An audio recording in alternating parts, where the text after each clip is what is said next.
Good morning, welcome. It's Thursday, June 18th, and you're here for the Doctors In Ask Dr. Arwady. I'm Sybil Madison, your Deputy Mayor for Education and Human Services, and I'm here with Dr. Allison Arwady. Morning. She is your Commissioner for the Chicago Department of Public Health.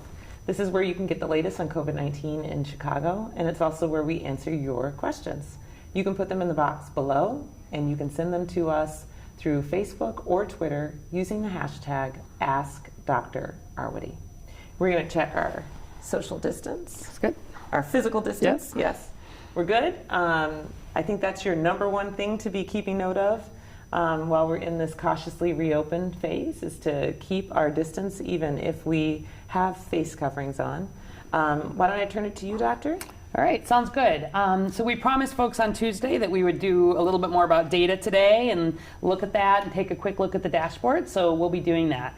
We continue to make very, very good progress here in Illinois and especially here in Chicago. So we are just under 50,000 cases. We'll actually cross 50,000 diagnosed cases today in Chicago. We're at 49,919 cases. We're at 2,444 deaths, but our average number of new cases has continued to drop.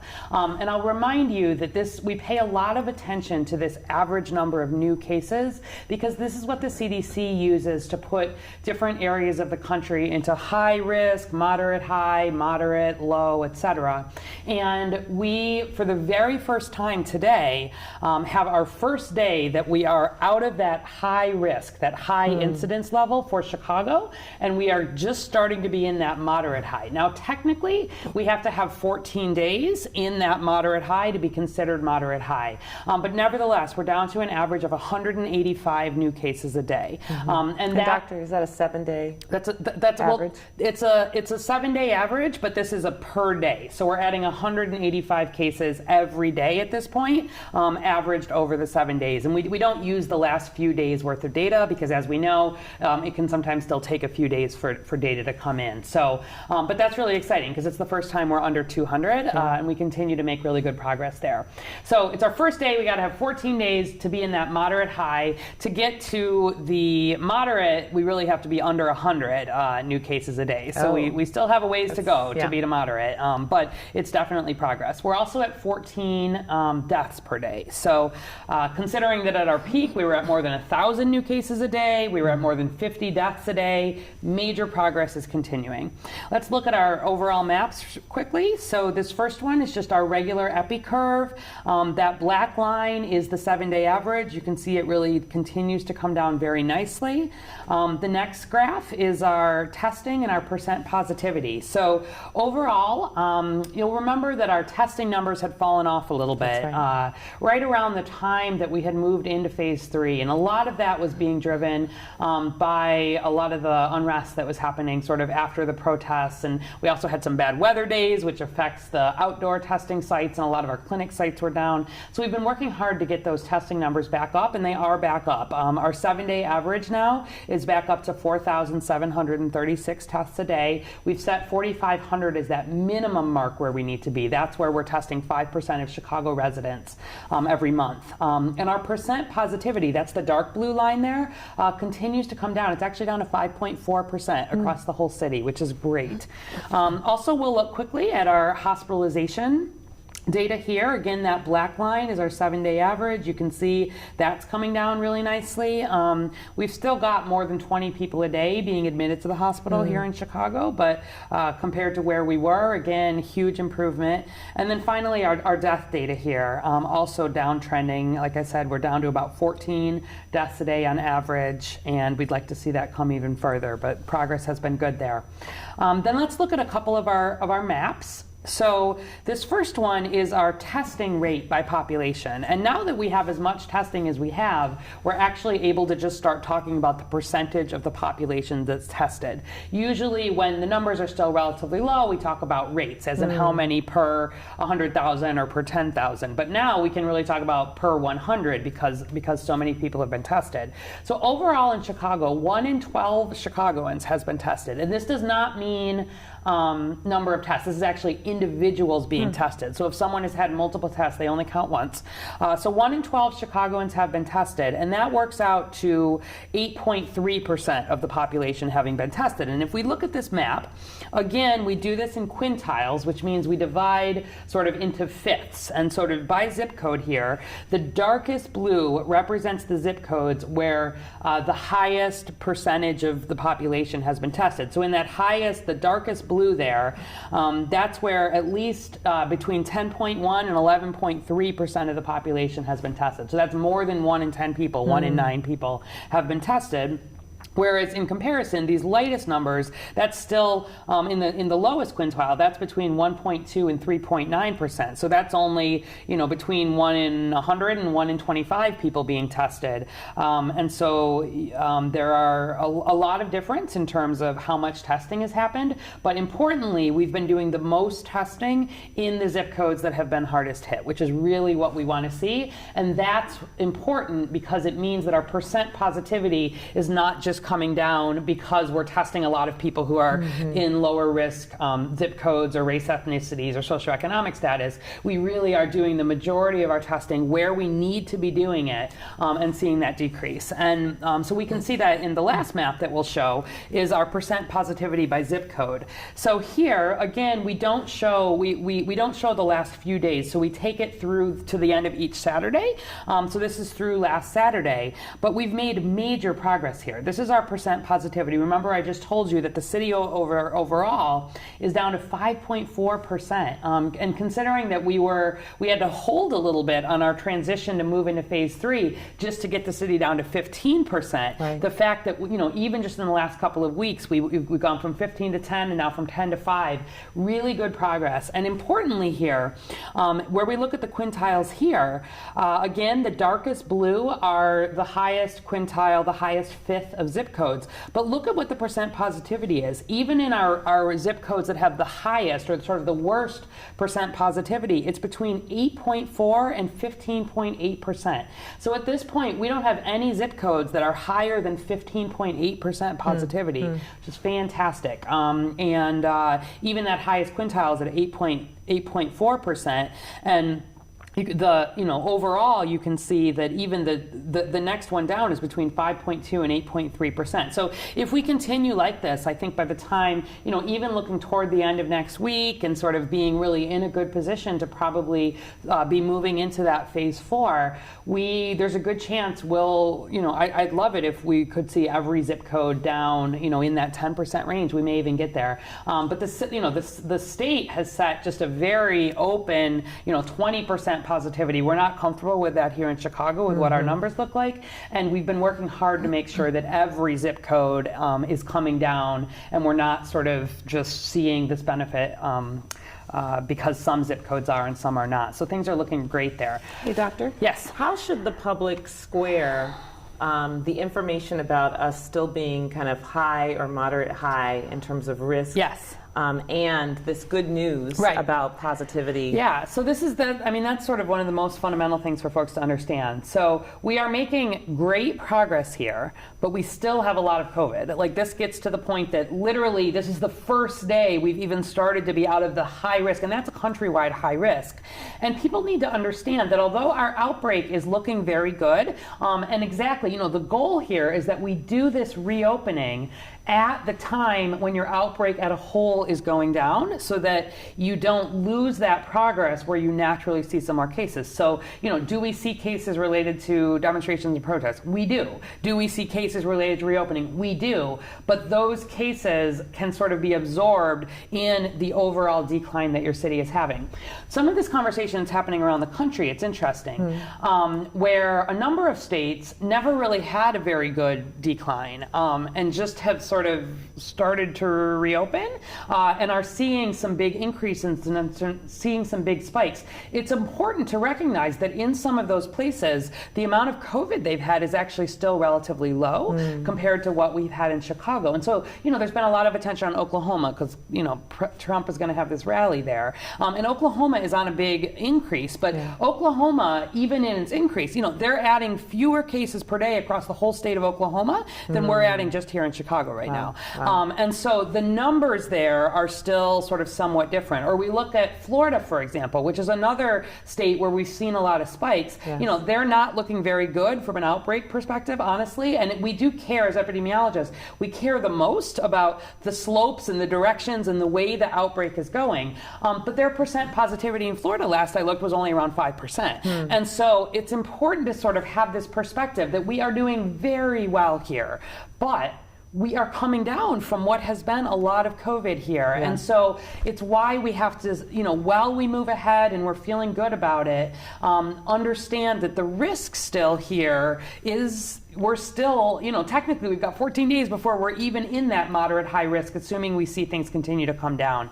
And so it's just really important that even in the context of the good news, people keep doing the things that we know help protect us against COVID. And if people can keep doing that, we'll be able to keep on that downward trajectory and get down to a point where we're at moderate risk or, you know, low risk for our population in Chicago. It's fewer than 20 cases a day. Wow. Right? Wow. We're a really long way from there. Yeah. And so we're going to keep moving ahead. You know, it's our job at the health department to keep a good eye. We watch all of these numbers every day. But there's no reason to think that we're immune from these increases that we've seen in other places if people think COVID is over and give up on the things that help keep us safe. Okay. So let's also take a look. We promised to show a little bit about the data dashboard. The dashboard. And so if we can turn so that now people are able to see what's on my screen here, I thought we would just show just how you navigate. So everybody hopefully at this point knows that if you go to chicago.gov/coronavirus, that will bring you to our main coronavirus website here. And then all the way, you know, up and down the page, you can see what to do if you get sick, how to get tested, the Chai COVID coach, guidance and resource, and all kinds of good information. But right up at the top, under latest data here, you can see there's a number of different things. So depending what you're interested here, this is where you can best find it. That daily status report is what I read off every day. Let's just look at it a second. So this is where you can literally every day, I want to see the details by age and race ethnicity. You can download the full report, which is where this is the graphs we look at on here every day look like. If you really want to see all the ins and outs of how this is changing every day, you can do it there. But also, under latest data, this is, you know, hospital capacity, reopening metrics. The data portal is where you can download all the data if you want to play with it yourself. The mobility report, that's about our blue dot data. We'll just look at it real quickly. This is about what are our percentage of our cell phones that are checking in at home. You see that continues to fall off a little bit. You know, you can really explore. We really do as good a job as we can here about putting up data quickly. You can look at presentations. That's anything we've done in press conferences. But right up at the top, this newest tab here, COVID Daily Dashboard. Let's just take a look at this.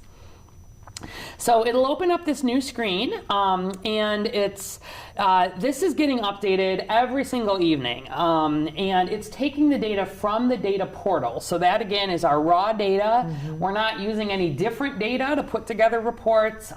We sometimes get questions of like, why are there slight differences? Why does the state look a little different from the city, or why does a date look different? Usually that has to do with things like how we count. So we count our cases here by the date that they are that the test is taken, because that is when the person was actually symptomatic or having the test taken. The state, for example, may be reporting out on the date that the test report came back in, and there can be some differences there. Sometimes there's some slight differences in terms of residency. So we are in charge of the Chicago Department of Public Health for anyone that has an address in the city of Chicago. That's who we do the case investigation, the contact tracing for. Obviously, there are people in Chicago hospitals who are not Chicago residents, so we keep track of what's happening in Chicago hospitals as well. But in terms of the cases that we report out on and we investigate, those are Chicago residents. And so occasionally there will be, and if you look at some of our footnotes, you'll see references to this. There may be people in Chicago hospitals that we're missing addresses on, for example. Often in the state data, they'll just put them as Chicago residents. They don't really get counted as Chicago residents, though, until we figure out whether they actually live in Chicago. So that's where you'll see some slight discrepancies. But let's look at this here. So Overall, you can see this is the data I was just reporting. So our daily average, and I'll just make note here that it's based on a 7-day rolling average. You can see it says it's as of June 12th. That's because, again, we don't really use those last 5 days of data. So, but it is updated every day. So this is today's data. It's just that what we report out, and you can see up at the top, data current from June 17, because it gets updated every evening. So our confirmed cases, you can see, is at 185, like I just said. Prior day, we were at 203 for the average. So that was down 9% in one day. That's really nice. People tested is at 3,400. That's the difference there, is that these are individuals as opposed to number of tests, but that's going up. Our deaths, you can see, have been stable from day to day. Our percent positivity is at 5.4%. Even in one day, that went from 6.1 to 5.4%. And all of those, that's the 7-day rolling average. You can see here, kind of hover and get a sense over time. What were the daily case rates, or down here, what have the daily cases been? So, you want to say when did we have the most cases? April 23, there was when we had 1,440 cases, which is different than the 7-day average, but people always, ask these questions, and you can explore and see. But then what's really cool here is you can start diving in and asking your own questions. So see on the right here how this is set up for citywide. We can also say you want to look by different race ethnicities. So you can say, I want to see all of the race ethnicities. And it pulls up here all of them. And if you just wanted to say, I only want to see, Black, non-Latinx, you could just look at that. But let's just look at all of them for the purposes of understanding this. And so you can see here that blue here is Latinx, purple is Black, non-Latinx, green is Asian, non-Latinx, red is white, non-Latinx, yellow are people who report other but non-Latinx, and then citywide. And you can see here that this is where, early on we were having the most cases diagnosed among the Black, non-Latinx Chicagoans, and then really saw this big increase among Latinx Chicagoans, but then have been seeing that come down well. There still are, if we look on the left here, a lot of people who have this unknown race ethnicity, and it's actually, the health department's been doing a lot of work this week, and next week we'll be showing you some updates where we've really managed to take this down to almost nothing. So, but we've been working with DePaul University on some imputation, which is a way of pulling in race ethnicity when it's been missing, and we've been looking at our electronic health record data where race ethnicity is there like 95-97% of the time. But what's interesting is that these unknowns actually tend to be the ones that are negative much more than they're positive. Yeah. Some of this is how we get data. The electronic lab results, people they're less likely to fill out a case report for someone who is positive. And so we know that these unknowns actually are much more like even if you look at the percent positive, only 3.3% of those 1,840, were positive, as compared to sort of 21% in Latinx. We know a lot of these are Latinx. As these come in, the percent positives within all of the known groups come down. So that's just sort of an artifact of how this is reported. But anyway, you can explore if you're looking at that. You can do the same thing for deaths here, like that was on cases. But if we click here and see how you can hover, and on any given day even, you can say what was the rate by race ethnicity, or if you don't want rates and you want to do counts, you can do that. And here again, you can see that the death rates have been highest. I just left it on the race ethnicity view here. Really highest among African Americans, and then have been sort of tagging along with Latinx sort of since early May. Anyway, this is very helpful. You can look at it cumulatively, you can look at it daily, you can look at it just by the most recent week. You can, if you want to go by age, let's just look at that quickly. So here's death rates, but then you can say, I want to see what the death rate has been for any one of these age groups, or you can select all the age groups. And here, if we look at this, look at that light gray, that's in the 80 plus. Look at how much higher that death rate is for people in the 80 plus. The pink is the 70 to 79, the green is the 60 to 69, the black dotted, that's the citywide average. So this really gives you a sense of just how hard hit the deaths have been. And then down here on the bottom, these are the counts. So, and then similarly over on the left, you can see the daily average in terms of cases. You can break that down by age. If you want to look at gender, you can do that. So the point is, you can really explore. You can slice it and dice it. You can slice it and dice it. We've used this a lot. And then on the other view here, you can go by zip code. And And so here's where you can see sort of week by week what's been happening. Like here, if we go to our most, again, we report this out once a week. So as of last week, we were at 8.5% at the end of the week, and you can see exactly sort of how that has looked, what the progress has been like. And then you can look zip code by zip code, and you can say, you can hover on a given zip code, and they'll tell you things like what share of the population. So in 60639, which includes these community areas, 1 in 28 people have been diagnosed with COVID. 1 in 9 people have been tested. 1 in about 1,100 people have died, and that is actually fewer deaths than the city's average overall, but it's more testing and it's more cases. So it's just a useful way, I think, for people who really want to explore and look at this. We use this a lot to understand what are, like when we're making these decisions about where to move mobile testing or where to double down, where do we need to make sure we're putting resources. For percent positivity, for example, there's cumulative percent positivity. There's a map that looks like that. Oops. But you can also go to sort of just the last week. And this is exactly the same data that we are using.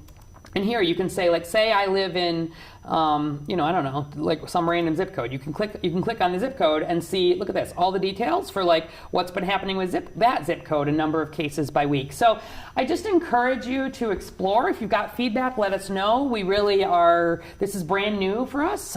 It's new for the health department to be having this interactive kind of data available to the public at the same time that we have it every single day. And we really want people to use this and, ask your own questions. Be in touch with us if you've got questions or ideas. And we're adding to it all the time. We've put testing sites on here, although we know there are many testing sites that are not yet here. So we're working to get additional private testing sites and other testing sites up here. And we're going to continue to add to it. So please take a look at it, give us feedback. It's been a really exciting new thing. It was done in partnership with Slalom. You can see on the upper right there, and they really work with our epidemiology team at the health department, with the Department of Assets and Information Services, out of also folks from the mayor's office and Civic Consulting Alliance. A lot of people working on this. Yeah. So I think the racial equity. Yep. Rapid response team too. Exactly. So. All right. Well, there's a data question to start us off here from Maggie K9. Regarding the data, most agree that number of confirmed cases is underrepresented. Yes. How far off do you think we are in terms of prevalence? Yeah. What other data are needed to get a true number? For example, can we add cases where individuals were not tested for COVID but later test positive for antibodies? Yeah, great question. So a couple thoughts around that. So first of all, where we look at, epidemiologists for the most part have really been looking at death rates to start getting some sense of that. I'll remind you that here in Chicago, we've actually had very good testing for COVID for anybody who was sick enough to get hospitalized or who died. So unlike in New York or in some other places that got really overwhelmed, where there was a lot of missing testing, for example, people who were dying. I mean, there are certainly, I don't want to say it's 100% here, where we look at our excess deaths, there is a relatively small percentage of people probably that are not included here, but it's small. Broadly, our deaths and our hospitalization testing has been very good and continued to be good. So one thing that we look at is what percentage of our diagnosed cases have died, okay? Because there's still a lot of open questions about what the case fatality rate is of COVID. But from the beginning, honestly, this has not changed that much, where we think it's, it's certainly not, it's probably in the 1% type range, 1 in 100 people, give or take. It may even be less than that, 0.8%, something like that. Influenza is like 10% of that. So flu has about a 0.1% mortality rate, because I still hear people saying like this is the same as flu. It's not the same as flu. But but let's say it's about a 1% mortality rate. As we learn more about asymptomatic infections, right, and we do some of the serology testing or the antibody testing that you were referencing, that's where we'll start to have an even better sense of that. But let's say it's 1%. Our current death rate is 4.9%, meaning that of all of the people who have been diagnosed with COVID in Chicago, just under 5% of them have died. And we know that actually and this is some of the other research and some of what the epidemiology department has been looking into now that we have some more access to electronic health records in conjunction with hospitals. People have actually done better here in terms of like where they've been admitted to the hospital. Like actually our survival rate is looking quite good compared to some other places. There's a lot more work to do there, but we know that people have had good access to healthcare and that our healthcare is very good here. And so we have no reason to think that our death rate would have a reason to be higher than 1%, for example. So that would assume that there's actually sort of 4 to 5 times, right, the number of cases than have actually been diagnosed. And so we've been using sort of a 4 times type average. And remember when we showed the modeling back a couple weeks ago, that really takes that into account. And so we would say that, like, you know, maybe there's been 50,000 cases diagnosed, but there's probably as many as maybe 200,000 even, right? That may have already had COVID at this point. We will get a better sense of this, to your point, as we're able to do more of this antibody and serology testing. And we are developing right now a lot of the planning around what that's going to look like in a focused kind of way. But that is still like less than 10% of Chicago, to put that in some perspective. And so I've heard people sometimes saying, oh, we probably have herd immunity, we don't have to worry about it this more. No, like nowhere are we seeing, and where we've been working with academic partners, even in sort of hospital settings and higher risk settings, the percent that we're seeing with that positive serology, it's definitely under 10%. It's like 5%. And we'll have more to share about that sort of in the weeks to come. But yes, I would say there have probably been 4 to 5 times as many cases. And even now that's to this point that people who are asymptomatic and don't know it, there is 4 to 5 times as much COVID as we are detecting, which is another reason why, where you look at this, we are in that sort of high or just flirting with moderate high, because there's a lot more COVID than people who get diagnosed. So it's a really good question. That would be my estimate by and large, again, based on this assessment of death data. We'll have more refinement of this as time goes on, but our testing strategies have not significantly changed, our hospitalizations, our deaths, and so that's part of why we know that these changes that we're seeing in the curve, we're not having to do a lot of corrections for differing testing rates, and it's matched what we've seen in hospitalizations and deaths, so we're very confident in it. I do want to make the point, because this has also been in the national dialogue, there's been this narrative that like why some of these other states are seeing increases is because they're doing more testing. That is not true, okay? Yeah, maybe they're doing some more testing, but the increases that they're seeing are in things like percent positivity, or when you correct for it, it is not just about increased testing. They are true increases. And so we will always be very clear where we talk about our numbers, where we need to correct for any changes in testing. But we are looking good here, really, as an outbreak overall. But there have been and still is a lot of COVID here in Chicago. And those are the two, your very first point on that. Yes. These are the two things that we have to reconcile and why we need people here to keep being careful, even as we're in a place, in an outbreak setting, that we're able to sort of cautiously move ahead. And we're gonna keep doing that as long as our numbers keep going down, or at least not increasing. We wanna sort of get back to our new normal, but that new normal has to include protecting people who are the most vulnerable, wearing those face coverings, keeping that 6-foot distance, washing our hands, all the things that work. Yeah. Okay, I have a number of questions here about vaccines from different people at QTB, at THUSO. I'm going to bundle these up. Sounds good. Okay.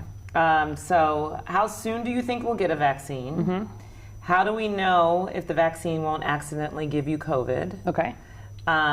If the vaccine has antibodies, how do we know the person didn't have it already? Okay, good question.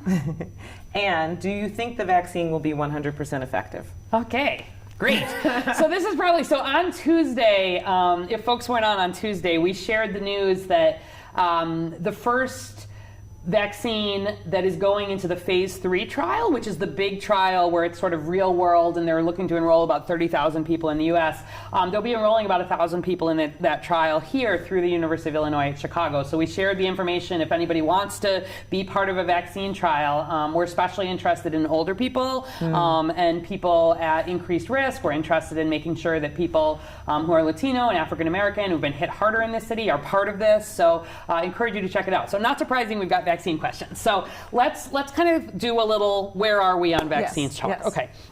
So first of all, let's do a little to this thing of like the antibody piece and how does that fit in. So let's talk about where we are in terms of making vaccines and a little bit about the different kinds. So there are more than 160, last I looked, vaccine candidates that are in different stages of being tested around the world.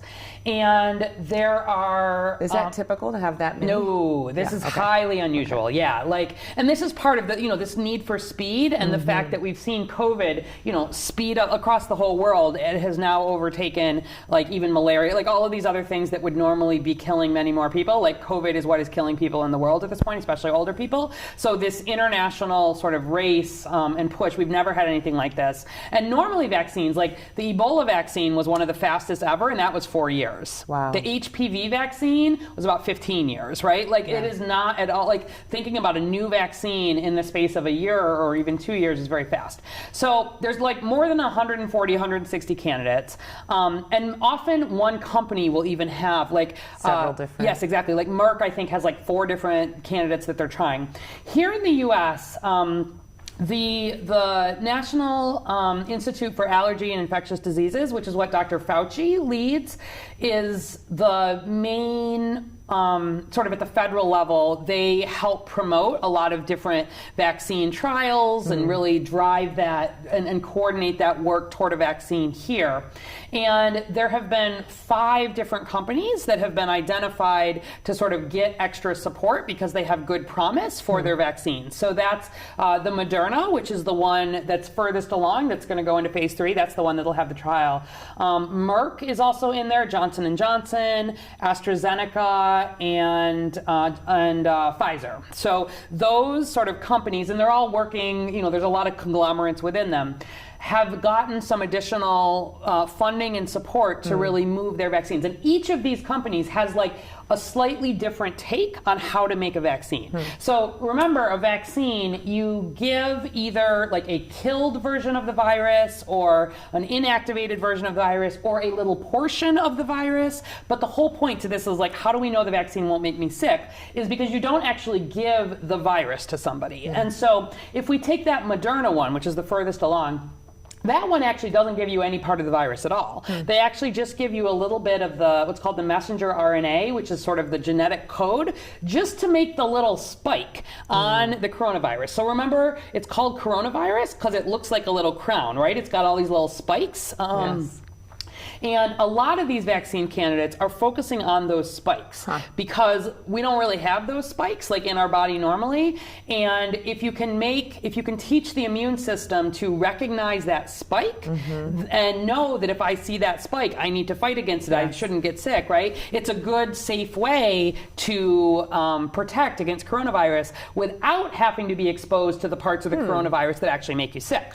And so the idea is you give, for the messenger, we've never actually had a messenger RNA. That would be a new kind of vaccine. You're not giving any part of the virus at all. It cannot give you COVID. But the idea is it teaches your cells to make those little spikes, and then teaches your immune system to then know if you were to see the real coronavirus to basically fight it off because of the spikes. So to the point of what was the third one? It was about the antibody thing. If the vaccine has antibodies, how would we know? So that's a great question. So there's not, and this is where the complexity comes in. There's not just one antibody for COVID. So antibody is your body, your immune system sort of response to a particular protein. And so let's take this spike example.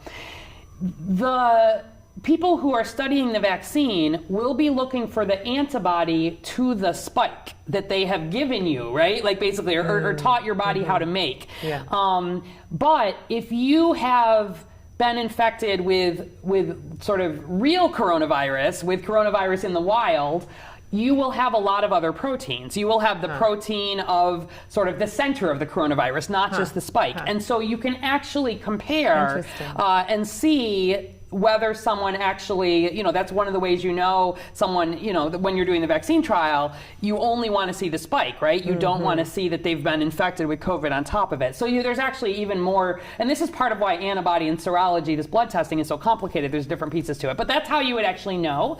And the way, to this point about how effective will it be?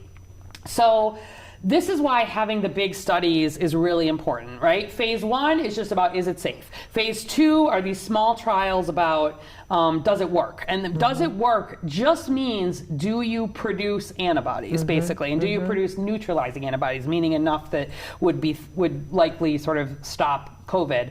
But it's not about, does it work in the real world? And so phase 3 is about, does it work in the real world? And you give it to a much wider range. You'll note that they're actually, we're not putting kids in these first, even phase 3 trials. They're not putting pregnant women in, and those will be parts of some later trials, but that likely means that when the vaccine, and it's not just going to be one vaccine probably, likely a number of these vaccines are going to sort of be ready and work around the same time, which is good because we don't have the capacity to produce one vaccine for billions of people around the world. But it's likely that they actually won't be licensed for kids right at the beginning, for example, and probably not for pregnant women or women of childbearing age even right at the beginning. We'll see. But that's okay because who is at most at risk by far are the oldest people. And so there will be a prioritization where we'll be wanting to make sure that people who are older, people who are frontline workers, healthcare workers, people with underlying conditions will get the vaccine before people who don't have other risk factors. So that's one of the reasons it's really important to have people who are over 60 being part of these trials as we learn about does it work. And how long does it take? This is also a complicated question because... And we're close to the end of our time. We're close to the end of our time. All right, that's okay. I'll be short. So the way these phase 3 trials actually work is that in the simplest version of them, you give half of the people the vaccine and you give half of the people a placebo, meaning not the vaccine, sort of just an injection of saline or something that would not protect against COVID.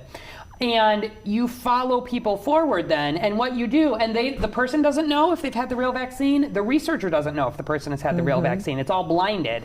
And then you follow everybody forward, and you test them for antibodies, and you see if they get sick, and you follow them in the whole trial until a certain number of people get sick, and then you stop the trial, and then you unblind it, and you count, and you say how many people got sick in the placebo arm versus the vaccine arm, and hopefully many, many, many more people got sick in the placebo arm than in the vaccine arm, and then the vaccine would be effective. That's actually at the most simple level how this works. But if not a lot of people end up sort of being exposed to COVID or getting sick, it actually takes longer to do the trial. And so this is where the importance of doing these trials in places where we still have COVID is important. That's why actually in like New Zealand that has very little COVID, you can't do a good vaccine trial in New Zealand, ironically.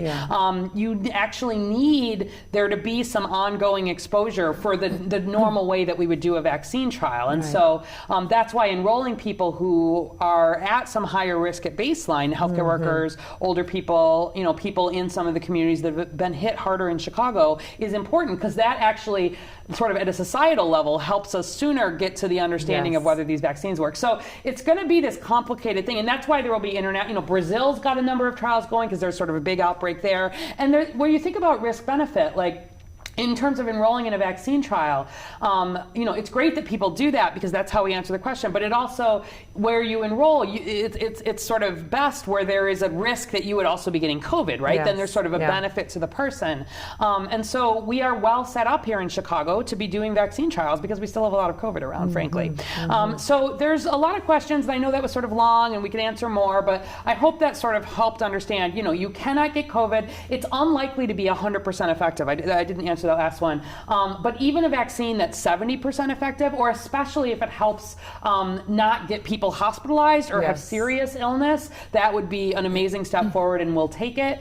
And how long it will last will be something that we'll be following for years. So there's a lot of questions, but really exciting progress. I'm very confident we're going to have a vaccine. My guess is it will be next calendar year.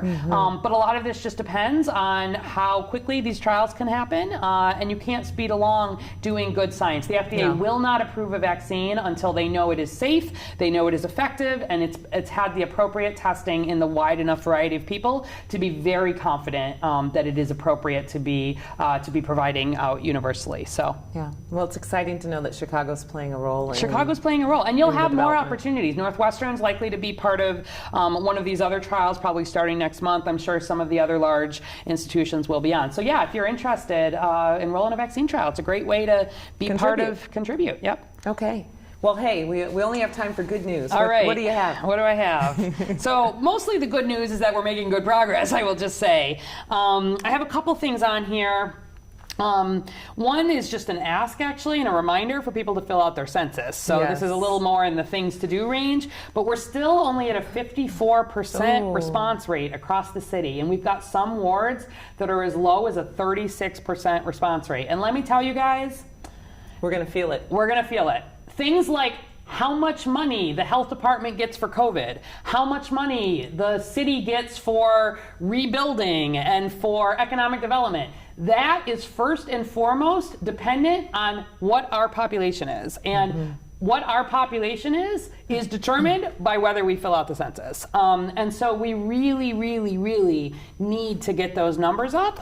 It's how we get our representation, like it's how the number of representatives get sort of determined, you know, for the city, for the state, at the national level. And it's so It's how much. we have a voice It's as a how we city, have a right? voice. It's how we have our funding. And so it kills me to see that there are parts of the city where still like 1 in 3 people have filled this out. We need you. If you are watching this and you have not filled out your census, just do it today. It takes less than 10 minutes. And we really, really want you to do that. We also just had some good news here from CTA, the Transit Authority, that they're doing a 1-year pilot to extend the 157 bus route. That's the one that runs into North Lawndale, and that's been one of the areas we've seen a lot of COVID compared to a lot of the rest of the city, and we've got a lot of people using buses there, and so really wanting again to think about sort of less crowding, having more buses available, knowing that people, a lot of essential workers there, using it to get to work and healthcare and schools eventually and other services. They've really, added this new route. And so CTA has been doing a lot about thinking about how to decrease crowding. We've got this new app that you can look on your route. But really, traffic, really, adding some new routes there. So that's some good news. And I think I'll leave it at that for the day. You have anything else? No, I think if you didn't know, Park District programs are open for registration right now. Yep. These programs look different this year, of course, because of our public health guidelines, but they do have limited programs available for young people in person. Yeah, and the lakefront will be, so there's some other good news, will be Opening on formally Monday. Reopening on Monday with a keep it moving. Yes, this idea just that it's keep moving. Yeah, it's for walking and running and biking and rollerblading. It is not for sitting and congregating. It is so, more to come about that. But, that's exciting. And we're, every day, just last night was when the outdoor sort of bars and breweries were able to be reopened. Millennium Park's going to be opening. Like, we're getting pieces of Chicago back. We're going to keep moving. We're going to keep reopening carefully and cautiously while we watch this data. And if our data keeps looking the way it is, we'll be able to move ahead, relatively quickly in a focused kind of way. We'll have some capacity restrictions, and then we'll be able to loosen those again and loosen those again if we keep seeing progress. And we keep seeing progress if you keep doing the things you've been doing that are what have driven this down. Yeah. All right. All right. So we're back on Tuesday at 11 a.m. We're back on Tuesday at 11. In the meantime, I've been doing more of these one-off questions, so you'll probably start seeing some of those, and you can keep putting in your questions even on days that we're not doing the more in-depth discussions, because we're answering those and posting them. Yep. We flattened the curve, we bent the curve, but we got to keep doing really, we are not all done. those things. COVID is not over, Yes. let me tell you. So keep it up. All right. So be safe. Be safe, Chicago.